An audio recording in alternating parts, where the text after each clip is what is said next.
Assalamualaikum warahmatullahi wabarakatuh. Mari kita baca surat Al-Fatihah dulu agar pertemuan kita kali ini mendapatkan keberkahan oleh Allah Subhanahu wa taala dan juga kita senantiasa diberikan kesehatan selalu. Ala hadini wa ala kulli niyatin shalihah wa ila hadratin Nabi Rasulillah sallallahu alaihi wasallam. Al-Fatihah. A'udzu billahi minasyaitonir rajim. Bismillahirrahmanirrahim. Alhamdulillahi rabbil alamin arrahmanir rahim maliki yaumiddin. Iyyaka na'budu wa iyyaka nasta'in ihdinas siratal mustaqim صراط الذين أنعمت عليهم غير المغضوب عليهم ولا الضالين رب اغفر لنا ولوالدينا آمين. Baik, kita akan membahas tentang teknologi perkapalan, navigasi pelayaran, dan juga angkatan laut. Nah, tema ini telah kita lakukan di dalam pembelajaran sejarah maritim, di mana ini bagian dari pengetahuan pribumi Nusantara tentang bagaimana cara pandang mereka tentang kemaritiman, tentang kebaharian laut, di mana mereka sesungguhnya telah memiliki pengetahuan yang cukup luas. Nah, sebelum mereka ada kenal dengan kapal api, mereka juga sudah mengenal kapal-kapal tradisional. Ada dua garis besar di dalam teknologi perkapalan tradisional awal, yaitu kapal lesung dan kapal papan. Nah, pembuatan kapal lesung itu dibuat dengan pemilihan kayu yang sangat ketat. Kemudian juga diatur cara menebangnya, kemudian dikeruk itu batangnya di tengah-tengahnya, dan pembuatnya itu mempunyai persyaratan khusus. Nah, adapun kapal papan itu tidak hanya soal mengeruk satu batang, tapi beberapa batang, karena ini dijadikan satu yang di atasnya ada papan gitu. Nah, di sini cara mereka sama persis dengan antara kapal papan dan kapal lesung tadi. Bagaimana mereka memperhatikan juga aspek ketahanan di laut, dengan memilih batang pohon yang sangat kuat dan sudah tua tentunya, tapi tua tidak peot, tapi tua yang kekar. Nah, ini juga dibuktikan ketika pada zaman prasejarah itu ada seperti teknologi yang tradisional, itu perahu sampan rakit dari kayu bambu dengan atau papan di atasnya ya. Ya, itu masih kalau rakit ini di daerah-daerah sungai-sungai yang tradisional masih menggunakan ini. Nah, ini dia sudah sangat tua karena diabadikan di dalam lukisan batu karang di dalam dinding goa di Kepulauan K. Itu ditemukan tentang lukisan sampan ini, walaupun memang lukisannya tidak begitu jelas, tapi ini membuktikan bahwa nenek moyang kita dahulu sudah mengenal teknologi sampan, kapal sampan. Nah, teknologi kapal yang cukup maju ketika itu terutama di daerah Sulawesi Utara dan Selatan. Ini sudah dikenal ketika itu. Nah, teknologi kapal bercadik ganda itu juga sudah dikenal di Sulawesi, bahkan hingga berkembang hingga ke pantai timur wilayah Madagaskar.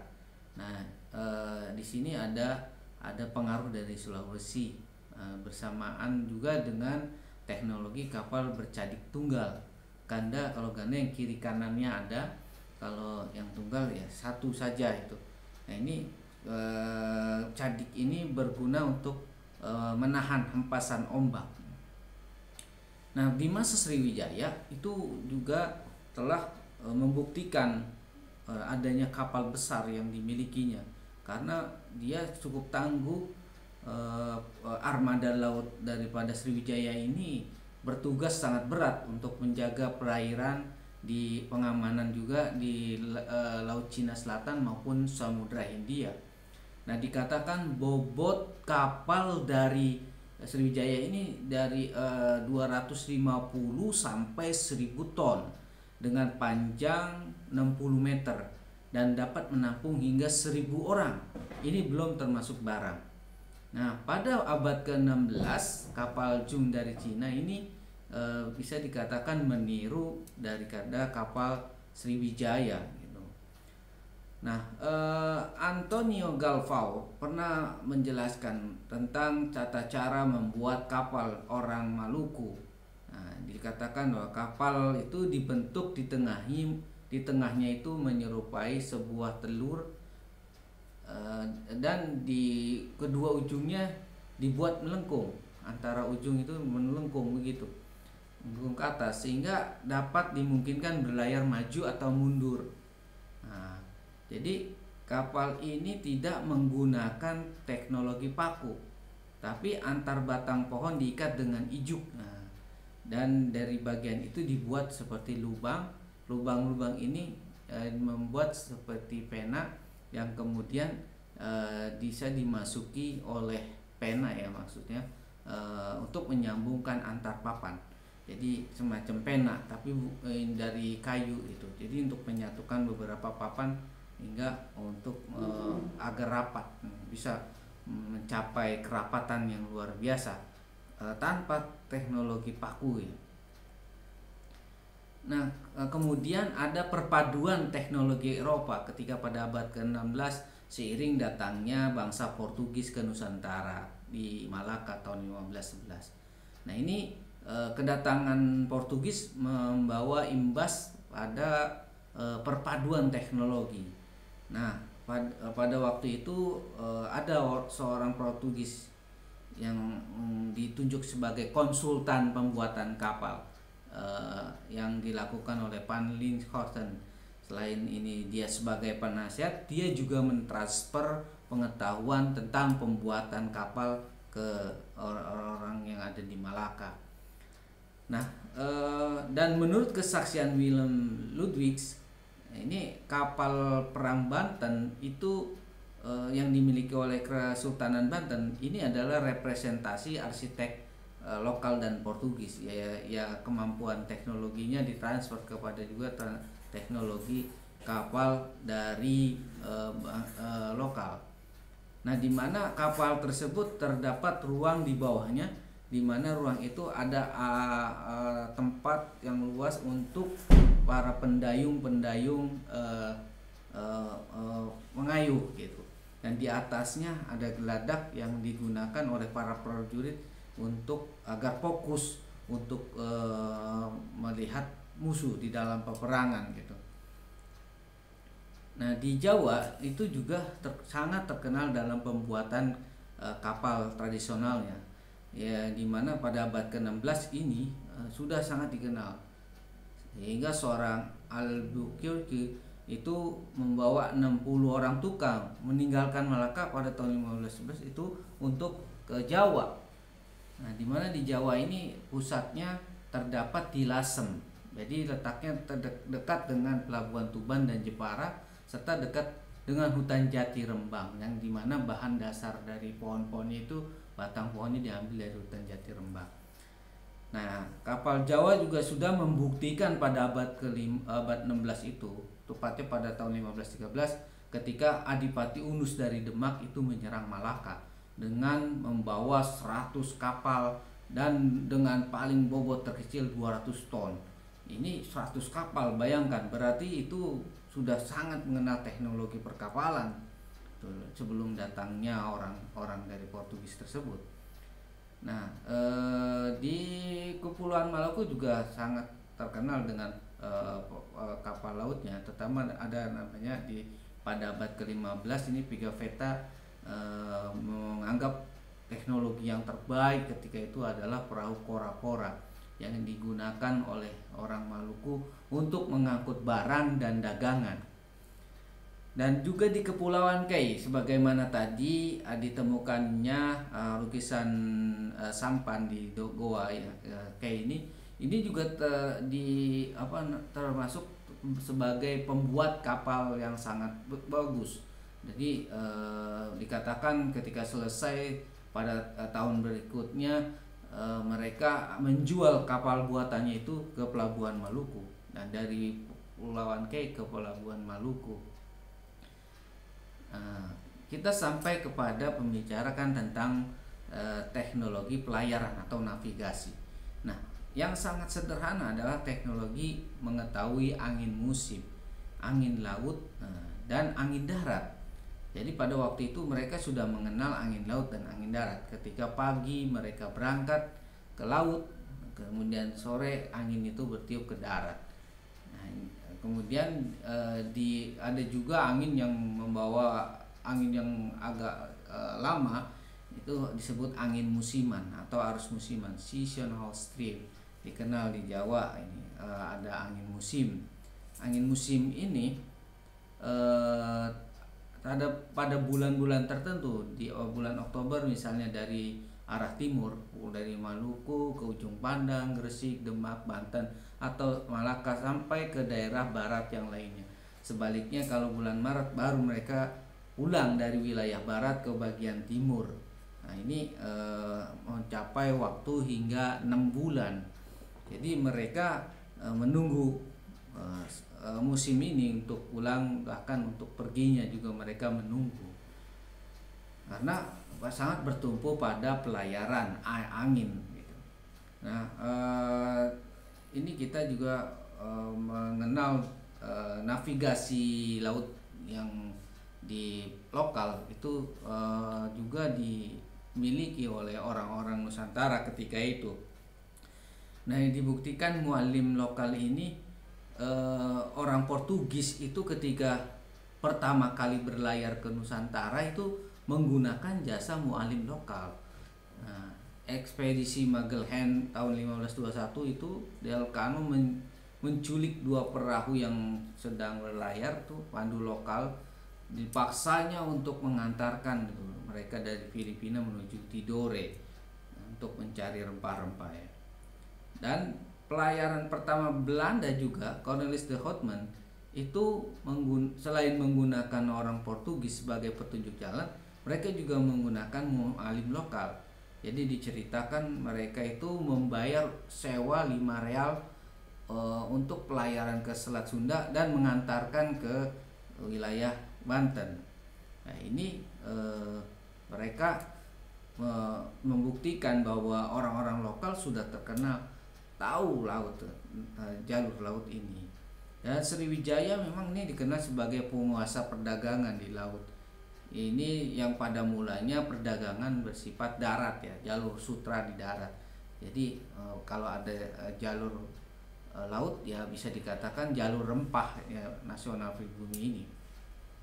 Nah, Sriwijaya melakukan jalur laut dari Cina, Laut Cina Selatan, Malaka, bandar dagang Sriwijaya, India ke Oman dan ke Arab. Ini perdagangannya ke situ. Nah, pelaut Nusantara mengetahui pada mulanya jalur ke barat, makanya disebut atas angin, ke sini ke bawah angin. Nah, tapi kemudian baru ketemu ke wilayah Cina Selatan, utara ya, ke wilayah utara itu mereka bisa sampai ke Ayutthaya, Champa, Cina dan negeri-negeri utara yang lain.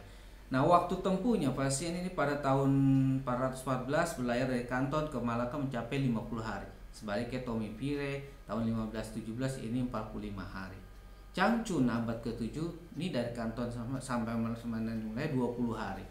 Siatan juga ini 18,5 hari. Nah, Ising sebagai orang yang banyak penulisan tentang Nusantara tahun 671 dia sudah berlayar ke Sriwijaya membutuhkan waktu 20 hari. Adapun petunjuk arah itu ketika siang hari mereka bisa melihatnya, sedangkan untuk malam mereka melihat bintang-bintang yang mereka istilahkan bintang mayang, bintang biduk dan lain-lainnya sebagai petunjuk arah. Kemudian peta dan Retoris. Peta itu kita tahu peta bumi ya. Retoris itu buku pemandu laut. Nah, orang Portugis ini sebetulnya tidak hanya dia pengetahuan dasar dari dia sendiri, tapi juga memperoleh pengetahuan dari orang-orang lokal. Seperti susunan Francisco Rodrigues ini juga mendasarkan pada pengalaman laut lokal. Nah, kemudian keunggulan orang Portugis ini juga mempercayai keunggulan orang-orang Jawa, karena itu mereka pada abad ke-16 pernah mengirimkan peta yang bertulisan huruf Jawa itu ke negaranya, namun sayang tenggelam sehingga memang tidak ada bukti. Dikatakan di dalam peta tersebut itu menggambarkan seberang samudra Indonesia, bahkan sampai pantai Brasil yang melintasi Samudra Atlantik. Nah, teknologi navigasinya dulu juga terkenal dengan kompas. Kompas digunakan untuk menunjukkan arah tempat destinasi dan inklinasi utara dan selatan, di mana mereka harus kemana gitu kan ketika mereka berlayar itu. Kemudian ada astrolog. Astrolog ini menentukan lokasi menurut pengukuran tinggi matahari. Nah, ini ketika pertama digunakan ketika di dalam tengah-tengah laut. Nah, mengenai kesaksian Ludovico di Partema pada tahun 1506 itu ketika dia dari Kalimantan ke Jawa, ini dia melihat nahkoda kapal yang ditumpangi ininya udah menggunakan kompas. Bahkan seorang nahkoda itu mengatakan ada suatu pulau di selatan Jawa ini yang hanya waktu hari siangnya cuma 4 jam. Ini dikatakan oleh Ludovico di Partema. Kemudian angkatan laut.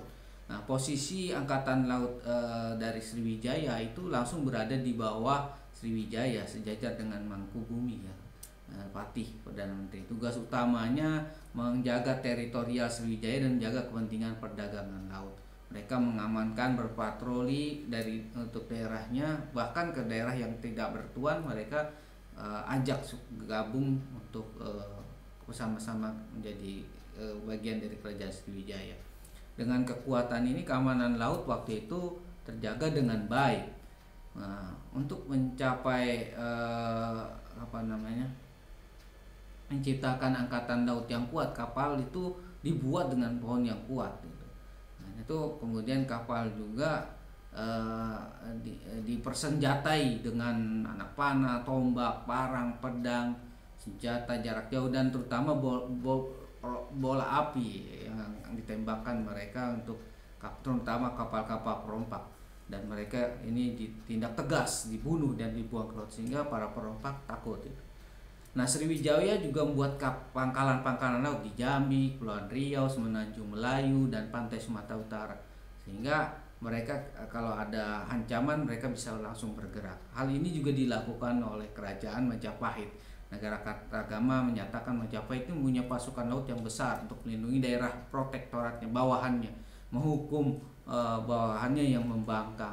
Ini cepat sekali itu. Pasukan laut Majapahit juga ini sangat berjasa terhadap perusahaan daerah di seberang, bahkan hingga ke Sumatera, ke wilayah timur Nusa Tenggara ya, Sunda Kecil ya. Itu juga dilakukan oleh Kerajaan Majapahit. Nah, Angkatan Laut Majapahit ini dipimpin oleh Jalat Mantri yang disebut Laksamana Lautnya.